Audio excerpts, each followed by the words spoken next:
Timeout is brought to you by great local sponsors, the Jack Smith Agency, Performance Automotive, Hillsdale Travel Center, Coach B's Driving School, and Randy's Auto Body. Tonight it's a full football night for the first half. We have Mark Long and the Waldron Spartans in studio. And then happy Bachtober, everybody. Evan Bach, number 83 for the Chargers in studio. We're going to talk some Chargers football in a few minutes. But first, my friend Mark Long is in studio. Mark, how you doing, man? Good. How are you? How are you? I'm doing good.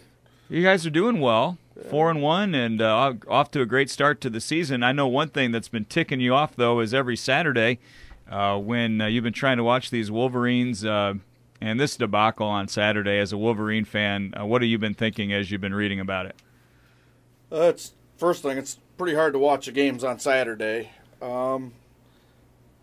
It's just disappointing. I'm kind of torn because I like Brady Hoke as a person, the way he carries himself and runs a football program, but eventually it comes down to production. What do you do on the field? So we'll see what they end up doing. The thing with Shane Morris, when you watch it on ESPN and you see the way that guy gets hit, you're thinking right away, you got to get that guy off the field. Now, Brady doesn't wear a headset. We all know that.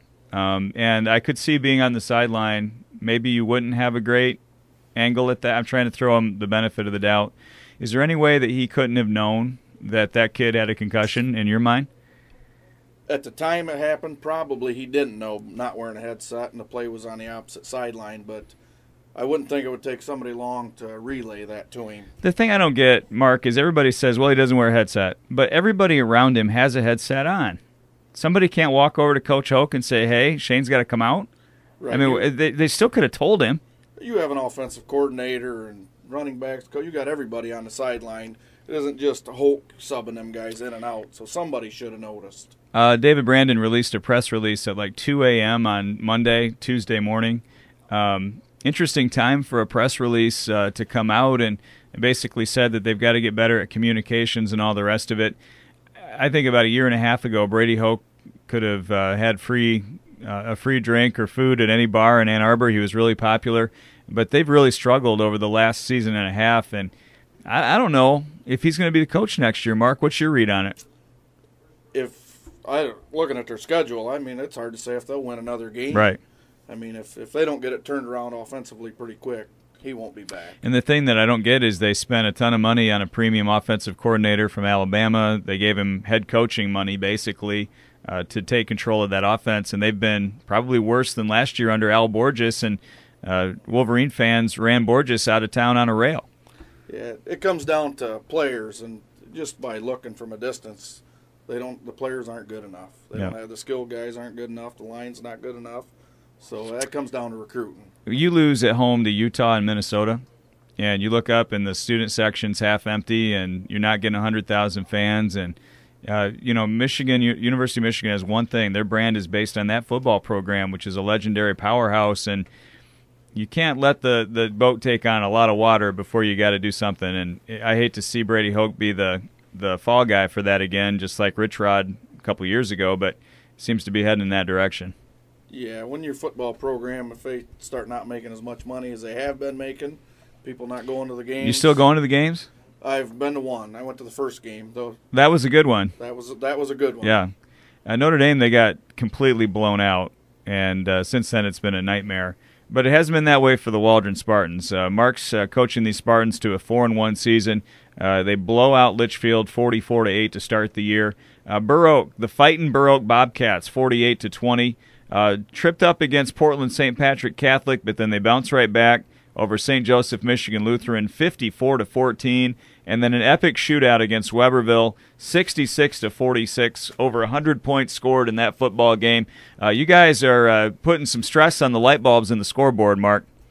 Yeah, putting some stress on the defense also. It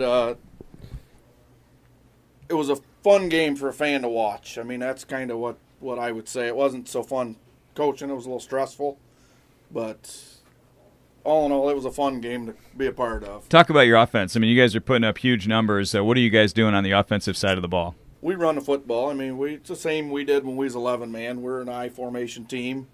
We don't run a lot of plays. We try to keep it simple.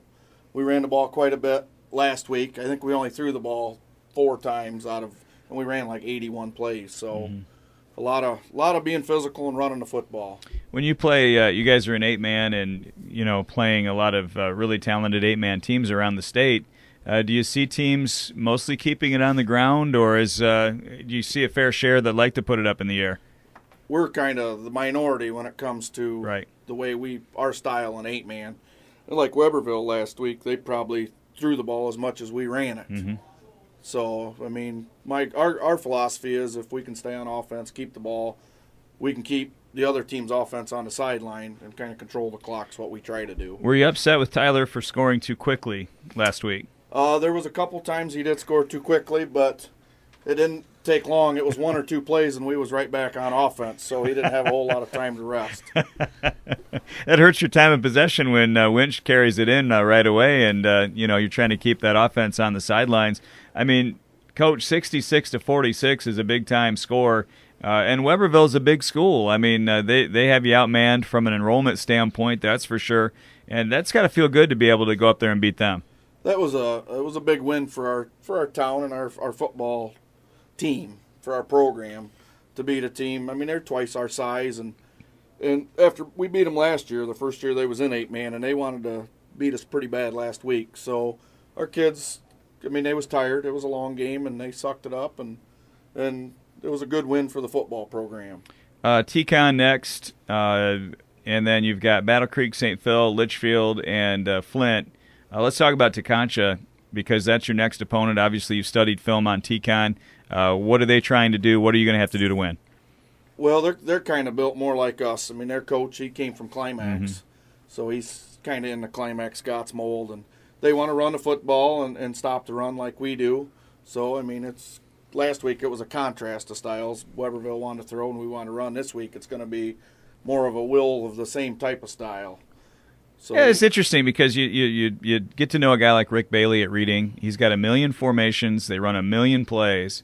He always says, I don't want an empty bag. I got to have a play for every situation, and I got to have something I can reach down in my bag and bring out. And then you look at a guy like Kevin Langs.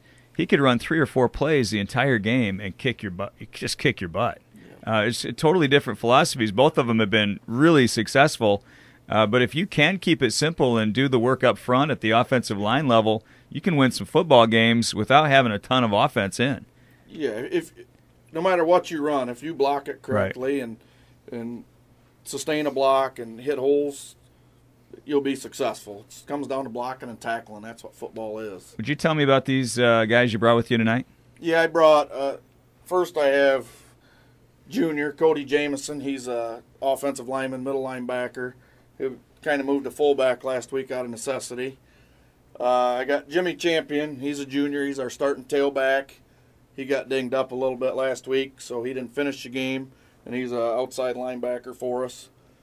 I got Gilbert Evans. He's senior. He's our tight end, defensive end, kind of our offensive leader on the offensive line. So he did a really good job blocking last week. I got Abraham Philibom. He's a junior. He's our quarterback this year. He's had to replace my son, so he's had big shoes to fill dealing with me this year. He plays DB. He's really progressed this year as a quarterback. And then I got Tyler Winch. He's a junior. He's our starting fullback, defensive back / tailback fill-in kid when Jimmy goes down. Tyler, last week, I'm going to read the numbers to our listeners and then get your thoughts on Waldron Spartans. They are 4-1 going into their game this weekend against Teconcha.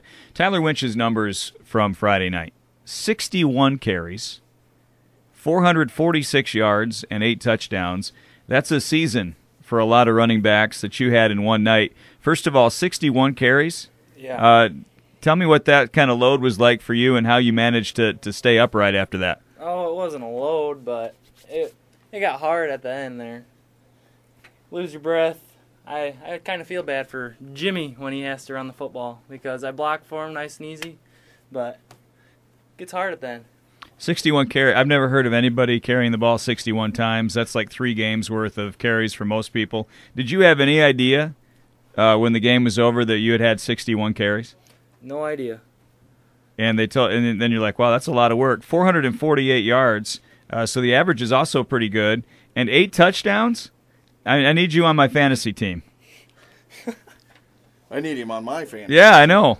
Yeah. When you drafted Eddie Lacy and LaShawn McCoy in the first 2 rounds, you need Tyler Winch on your fantasy team. I can tell you that right now. What was it like, getting that many carries? You obviously you're used to carrying it somewhat, but not that many times. Was it a shock? Did it feel comfortable for you? I mean, did you realize that it was going to be like that when the game started? No, I didn't. I figured Jimmy would be running the ball all night instead of me. And it got harder at the end. You lose breath, you get tired, but when did Jimmy get hurt? Second series. Yeah. So pretty early on in the game. Yeah. And coach, obviously, you like to spread it around when you can, but if you got something that's working, you just kind of stick with it. Is that what happened? Yeah, what we have is we have a really good 1-2 punch in our backfield with these two. So, I mean, we try to split carries between them. Mm-hmm. When Jimmy went down, I mean, we don't have a lot of, athletes. We got lineman depth, but our athlete depth is a little down. So I had to take a lineman, move him to fullback. And in that tight a game, I just wasn't comfortable handing him the football. I understand, yeah.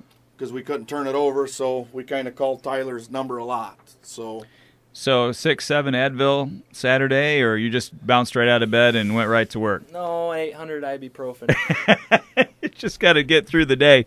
Cody Jamison, come on up to the microphone. Cody's one of those linemen that Coach referenced, also playing middle linebacker. When you got a hot running back, it's kind of fun to block for him, isn't it? Yeah, it is. What was the game like from your standpoint?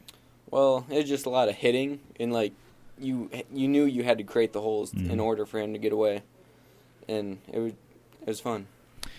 Talk about your scheme. You guys are running a T or I-back, so it's kind of straight ahead. And is it pretty easy? Do you know your assignment game in and game out, what you have to do? Yeah, it's simple.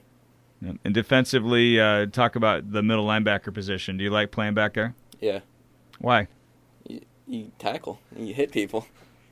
Why wouldn't Lay you? some people out. Jimmy Champion was the one of the all-tournament players last year in the tournament for the Pat Patterson. Jimmy, come on up here for a second. What happened to you? How did you get hurt? Did you know it was going to keep you out of the game? What happened? Well, I think it was 32 power, we call it. Outside run. Went to cut back. My knee just popped. It hurt. Something was wrong, so. And now you, even though you had that knee injury, you think you might, if you can talk Coach into it, try to get back out there this week? So, yeah, we've been icing it about all day, on and off. It's got a lot better, so hopefully if the boss says it's okay, I'll be playing Friday. So did he hand you a clipboard Friday night when you were on the side and writing stuff down, or were you just watching the game and hoping you could pull it out? So, well, I went over, we got to put a brace on, put some tape on, and I went out and try it. And I couldn't move good enough, so I went over and just kept my helmet on, was a leader for the rest of the game. And what did you think seeing your buddy Winch out there carrying it that many times? Yeah. At the end of the game, he comes over, I was like, "You're welcome, Winch."